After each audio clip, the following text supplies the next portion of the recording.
Welcome to our channel. Today we're tackling one of the biggest investment decisions you'll ever make: stocks versus bonds. We'll break down the pros and cons of each, helping you decide which investment strategy suits your financial goals and risk tolerance.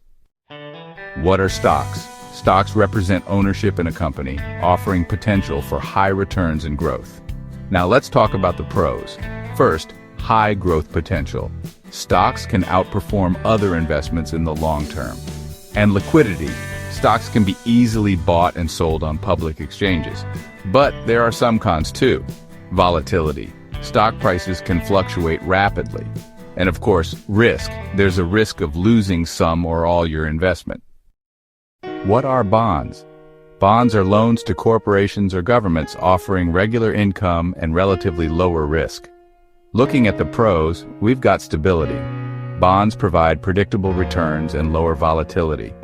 And income, regular interest payments can provide a steady income stream.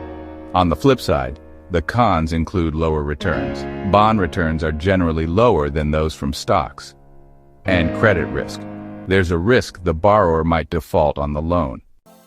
So in 2025, the performance of stocks versus bonds in India really depends on market dynamics, regulatory frameworks, and the interest rate environment. Now, stocks are suitable for investors with a long-term horizon, say 3 to 5 years or more, especially if you can handle those ups and downs in the market. Some key sectors to look at include technology, energy, and those emerging industries with real growth potential. On the other hand, bonds are ideal if you're seeking stable income, want to preserve your capital, and prefer a lower risk profile. You've got options like government bonds, corporate bonds, and even infrastructure bonds, all offering some pretty attractive yields. When it comes to investment strategies, it's important to match your approach to your goals.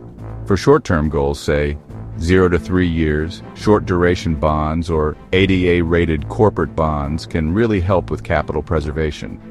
For medium-term goals, which are around 3 to 7 years, a balanced allocation between fixed income and equities works well.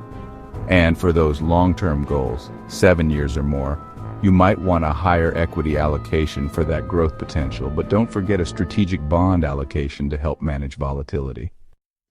Building your portfolio? Well, you might want to aim for a balanced portfolio, like the traditional 60-40 split between stocks and bonds. But remember, it's best to tailor your investment strategy to your individual needs and risk tolerance. And stay informed. Keep an eye on market trends and adjust your portfolio as needed. Thanks for watching. Remember to subscribe for more investment insights and tutorials. And hey, don't forget to consult with a financial advisor before making any investment decisions.